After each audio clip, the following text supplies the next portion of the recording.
السلام علیکم ورحمۃ اللہ وبرکاتہ۔ ناظرین و سامعین، آج 28 مئی 2025 بدھ کا دن ہے۔ اس وقت کی تازہ ترین رپورٹیں لے کر آپ تمام حضرات کے بیچ حاضر ہوا ہوں۔ آپ سے درخواست ہے کہ اس ویڈیو کو مکمل دیکھیں اور اپنے تمام دوست و احباب کے پاس اس ویڈیو کو شیئر فرمائیں اور اس چینل کو سبسکرائب ضرور کر لیجئے گا۔ چلیے پہلی رپورٹ شروع کرتے ہیں۔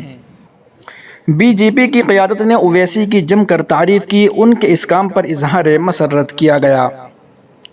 مرکزی وزیر کرن رجیجو نے منگل کو ایم آئی ایم کے رکن پارلیمنٹ اسدالدین اویسی کی تعریف کی۔ انہوں نے آپریشن سندور کے تناظر میں جھوٹے پروپیگنڈے کو پھیلانے کی ڈھائی سے پاکستان کو بے نقاب اور بے نقاب کرنے کی کوشش کی۔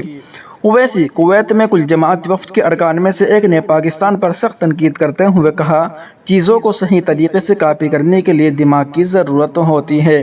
پاکستان کے خلاف اویسی کے طنز و مزاح پر رد عمل ظاہر کرتے ہوئے کرن رجیجو نے اپنا ویڈیو شیئر کیا اور ہندی میں لکھا، پاکستان کی تو پول ہی کھول دی، آپ نے پاکستان کو بے نقاب کر دیا۔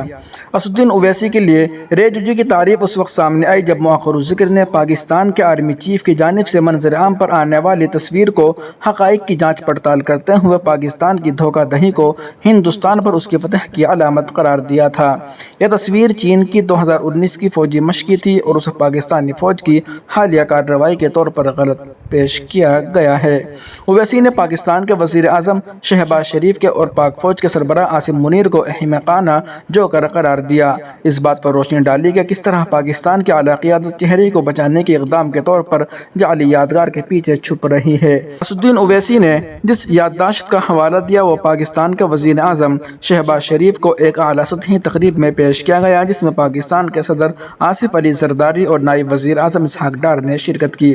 کل پاکستان کے آرمی چیف نے صدر اور قومی اسمبلی کے اسپیکر کی موجودگی میں تصویر پاکستان کے وزیر اعظم کو دی۔ یہ احمق جوکر بھارت سے مقابلہ کرنا چاہتے ہیں۔ انہوں نے 2019 کی چینی فوجی مشق کی تصویر دی تھی اور دعویٰ کیا تھا کہ یہ بھارت پر فتح ہے۔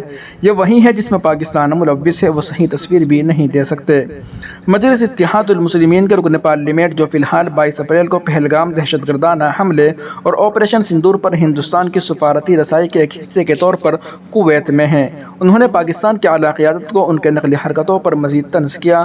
انہوں نے کہا کہ پاکستانی وزیر اعظم اور ان کے آرمی چیف کو نقل کرنے کے لیے دماغ کی ضرورت نہیں ہے۔ وہیں دوسری جانب بلڈوزر کی 15 جون کو آمد، اوکھلا کی آنکھوں سے نیند اڑ گئی۔ مرادی روڈ پر واقع 50 سے زیادہ رہائشی اور تجارتی عمارتوں پر مسماری کے نوٹس چسپاں کیے جانے کے بعد دہلی کے اوکھلا کے بٹلہ ہاؤس علاقے میں خوف و ہراس پھیل گیا۔ وہ دہشت میں مبتلا ہیں اور سمجھ میں نہیں آ رہا کہ وہ کل کہاں جائیں گے، کہاں رہیں گے۔ دہلی ڈیولپمنٹ اتھارٹی DDA اور اتر پردیش کے آبیاشی محکمے کی طرف سے جاری کیے گئے نوٹسوں نے رہائشیوں میں افراتفری اور بے اعتمادی کو جنم دے دیا، جن میں سے بہت سے لوگ 4 دہائیوں سے اس علاقے میں رہ رہے ہیں۔ DDA کے نوٹس کے مطابق جو پیر کو مرادی روڈ پر چسپاں کیا گیا تھا، سپریم کورٹ کے 7 مئی 2025 کے حکم کے مطابق خسرہ نمبر 280 میں غیر مجاز تعمیرات کو 15 دنوں کے اندر خالی کیا جانا ہے۔ مسماری مہم 11 جون سے شروع ہونے والی ہے۔ نوٹس میں کہا گیا ہے، معزز سپریم کورٹ نے ہدایت کی ہے، ایسی غیر قانونی غیر مجاز تعمیرات کے قابضین کو 15 دن کا نوٹس دینے کے بعد ایسی کارروائی کی جائے گی۔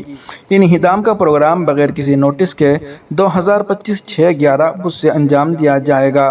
قابضین کو مناسب طور پر وارننگ دی گئی ہے۔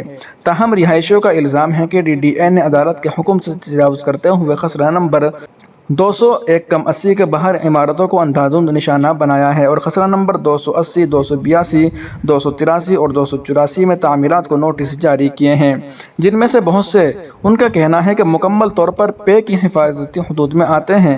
کئی مقامی لوگوں نے اس تشویش کی بازگشت کی کہ PMUD اسکیم کے تحت محفوظ ڈھانچے بشمول طویل عرصے سے پڑے اپارٹمنٹس، بیکریز، شو رومز اور ہوٹلوں کو منمانی نوٹس جاری کیے گئے۔ کئی رہائشیوں نے بتایا کہ نوٹس اندھادھند چسپاں کیے گئے۔ ایک رہائشی جاوید نے کہا، ایک گھر کو نوٹس ملا، دوسرے کو نہیں۔ افراتفری اور منمانی کارروائی کے الزامات۔ مقامی باشندوں کا الزام ہے کہ نوٹس مناسب حد بندی کے بغیر جاری کیے گئے تھے اور یہ کہ سپریم کورٹ کے حکم کی صریح خلاف ورزی کرتے ہوئے خسرہ نمبر 280، 282، 283 اور 284 میں خاص طور پر خسرہ نمبر 201-80 سے باہر کی عمارتوں کو بھی نوٹس جاری کیے گئے تھے۔ بہت سے رہائشیوں کا اصرار ہے کہ وہ اس علاقے میں 40 سے 60 سال سے زیادہ عرصے سے رہ رہے ہیں اور ان زمینوں پر یو پی کے محکمہ آبیاشی کے پہلے دعووں کو عدالت میں کبھی بھی درست نہیں کیا گیا۔ یو پی آبیاشی محکمہ نے خضر بابا درگاہ کے قریب علیحدہ نوٹس جاری کیا۔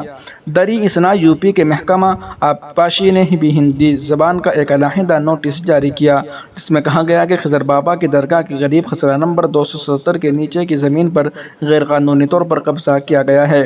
اس نے 15 دن کے اندر منہدم کرنے کا انتباہ دیا۔ نوٹس پر آگرہ کینیال ورکس سیکشن کے ذیلدار پرتھم نے دستخط کیے اور مزید کہا، ان قانونی طور پر بنائے گئے مکانات اور دکانوں کو 15 دنوں کے اندر ہٹا دے۔ بصورت دیگر کسی بھی نقصان کی صورت میں آپ خود ذمہ دار ہوں گے۔ جیسے جیسے 15 دن کی آخری تاریخ ختم ہو رہی ہے، بٹلہ ہاؤس کی گلیوں میں غیر یقینی اور خوف بڑھتا جا رہا ہے۔ بہت سے رہائشی پرانے بلوں، ووٹر آئی ڈیز اور عدالتی احکامات کے ساتھ اپنے گھروں کی حفاظت کے لیے ایک اور قانونی جنگ کی تیاری کر رہے ہیں، اس بار ممکنہ طور پر سپریم کورٹ میں جانے کے لیے۔ وہیں دوسری جانب بنگلہ دیش، جماعت اسلامی کے رہنما اظہر اسلام کی سزائے موت کالعدم، رہائی کے احکامات جاری۔ بنگلہ دیش کی ایک عدالت نے جماعت اسلامی بنگلہ دیش کے رہنما اظہر اسلام کو جنگی جرائم کے الزام میں دی گئی سزائے موت کو کالعدم قرار دیتے ہوئے ان کی فوری رہائی کا حکم دیا ہے۔ 30 دسمبر 2014 کو انٹرنیشنل کرائمز ٹریبونل نے اظہر اسلام کو بنگلہ دیش کی 1971 کی جنگ آزادی کے دوران انسانیت کے خلاف جرائم کے جرم میں موت کی سزا سنائی۔ 7 رکنی اپیلیٹ بینچ نے ان کی سزائے موت کو کالعدم قرار دیتے ہوئے ان کی رہائی کا حکم دیا۔ اس بینچ کی سربراہی بنگلہ دیش کے چیف جسٹس ڈاکٹر سید رفعت احمد کر رہے تھے۔ عدالت نے کہا ہے کہ اگر اظہر اسلام کے خلاف کوئی اور مقدمہ نہیں ہے تو انہیں فوری رہا کیا جائے۔ جب اظہر اسلام نے سزا کے خلاف اپیل کی تو اپیلٹ ڈویژن نے 31 اکتوبر 2019 کو ٹریبونل کی طرف سے سنائی گئی سزا کو برقرار رکھا۔